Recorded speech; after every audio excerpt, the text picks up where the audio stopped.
Bwana, ni wakati mwingine tena na wasaa mzuri kabisa wa kukusogezea zile taarifa za kimichezo, taarifa ambazo zina ukweli takriban 100%. Bwana, tukiwa katika kipindi hiki cha dirisha kubwa la usajili, vilabu vya Simba na Yanga na vilabu vingine ambavyo vinashiriki ligi kuu ya NBC vimeingia sokoni kusaka wachezaji ambao wataweza kucheza soka la kiushindani, lakini pia Simba na Yanga wachezaji ambao wataweza kuonyesha ushindani mkubwa katika soka la kimataifa, ambapo vilabu hivi viwili Simba na Yanga vitashiriki michuano ya klabu bingwa barani Afrika. Maana mnyama Simba Sports Club tayari ameanza maboresho ndani ya kikosi chake, ambapo tumeweza kuona nyota kadhaa wakiweza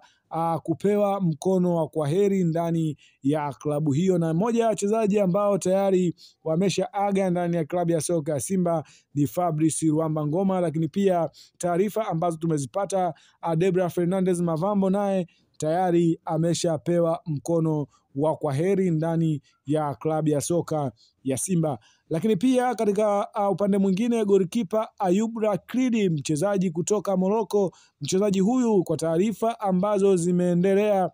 kutrendi na zile ambazo zinatokana na watu wa kuaminika ndani ya klabu ya soka ya Simba ni kuwa nyota huyu tayari amerejea kwao nchini Morocco kwa ajili ya kuanza safari mpya ndani ya klabu ya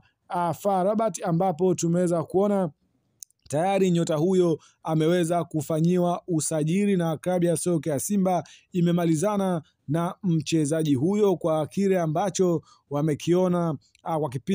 kwa kipindi ambacho wamekuwa naye katika klabu ya soka ya Simba. Kocha Fadu Davis anahitaji maboresho makubwa ndani ya kikosi chake ili kuweza kupata kikosi chenye ushindani mkubwa, kikosi ambacho kitaweza kumpa matokeo chanya katika kila mchezo dhidi ya wapinzani, hususan katika michezo ya kimataifa. Na moja ambalo linaumiza kichwa klabu ya soka ya Simba ni kuhusu mtani wao Dar es Salaam Young Africans, ambapo wamekuwa wa moto sana, hata mnyama mwenyewe anapata tabu kuhakikisha